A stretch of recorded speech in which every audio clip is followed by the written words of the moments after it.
반갑습니다. 성경 탐험 37번째 시간입니다. 오늘은 하나님의 언약에 대해서 말씀을 드리도록 하겠습니다. 거대한 두 날개를 퍼덕이는 새들의 왕자라 일컬어지는 독수리, 흰머리 독수리의 모습인데요. 그런 비상의 능력과 비상의 열망으로 오늘도 뜻깊은 탐험길에 임하게 되기를 바랍니다. 성경은 하나님이 인간과 맺은 계약서인데요. 그래서 성경을 우리가 약속의 책이라고 부르기도 하지요.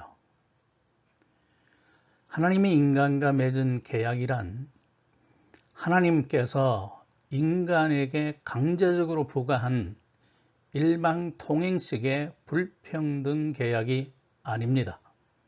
상호간의 합의에 의해 체결된 쌍무적인 계약입니다. 계약서에는 계약 조건이 구체적으로 명시되어 있습니다. 하나님 편에서 이 조건은 약속으로 나타나고요. 인간 편에서는 이 조건이 권리와 의무로 규정되어 있습니다. 하나님과 인간이 맺은 계약은 쌍방 계약입니다. 계약은 한쪽에 의해서 임의적으로 파기될 수가 없습니다. 한번 계약이 체결되면 계약 당사자인 쌍방은 계약의 내용을 성실하게 준수할 도덕적인 책임이 있습니다. 성경은 첫사람 아담을 비롯하여 노아, 아브라함, 모세, 레위지파, 이스라엘 백성 다윗, 그리고 신약의 교회와 맺은 언약의 책입니다. 계약으로서의 성경은 한 사람, 한 가족, 한 민족, 그리고 한 공동체와 맺은 말씀의 약속으로서 약속이 곧 언약인 것입니다. 그 첫 번째의 언약이 에덴의 언약이죠. 에덴 동산 중앙에 자리했던 생명나무는 최초의 언약이었습니다. 언약이란 표현은 없어도 인간이 그 열매를 따서 먹으면 영생할 수 있도록 배려하신 분명한 은총의 장치였습니다. 동산 중앙에는 선악을 알게 하는 나무도 있었습니다. 두 그루의 나무를 두시면서 유독 하나에 대한 금단령을 내렸습니다. 이 말씀을 역으로 생각하면 한 나무에 대한 강력한 부정은 다른 한 나무에 대한 강력한 긍정을 의미합니다.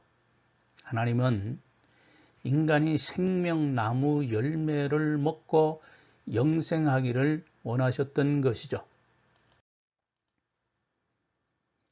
에덴의 언약은 깨어졌습니다. 첫사람들이 생명나무의 실과를 먹었다면 죄가 없었을 것이고, 죄가 없었으니 타락도 없었을 것이고, 타락이 없었으니 에덴 동산에서 쫓겨날 일도 없었을 것입니다. 죽음을 비롯한 온갖 저주가 없었을 것이고, 주님의 희생적인 죽음도 불필요했을 것입니다. 복잡한 과정을 거침없이 곧장 바로 영생의 상태로 들어갔을 것입니다. 에덴 동산의 말없는 언약은 인간의 불순종으로 인해 깨져버렸고, 생명의 길을 스스로 포기한 인간은 죽음에 버려졌습니다. 생명나무 대신 하나님의 아들이 십자가에서 깨뜨려졌습니다.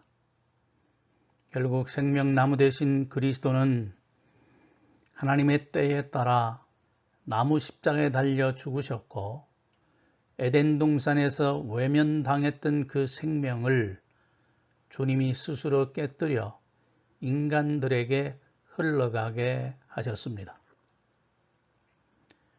에덴의 언약은 결국 갈보리 언덕에서 그 실제 능력을 보여준 것이죠.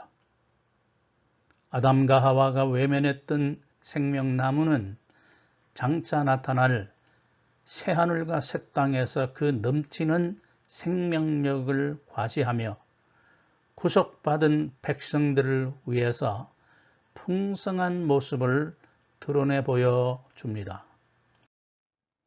그것이 생명 강가에 있는 생명나무입니다.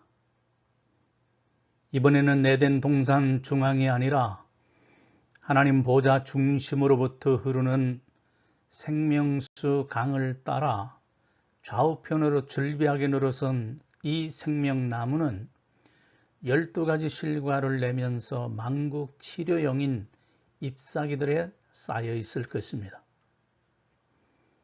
에덴 동산에서 첫 사람들에게 외면당하시고 갈보리에서 처참하게 잘려나간 생명나무는 새롭게 된 세상에서 그 아름답고 영광된 모습을 만천하에 드러내 보이게 될 것입니다. 천군 천사들의 찬양과 구속받은 성도들의 경외감 속에서 그 놀라운 생명의 전기를 한껏 내뿜을 것입니다. 오늘 강의는 여기에서 매듭합니다. 하나님의 평강이 여러분과 함께 계시기를 바랍니다. 샬롬.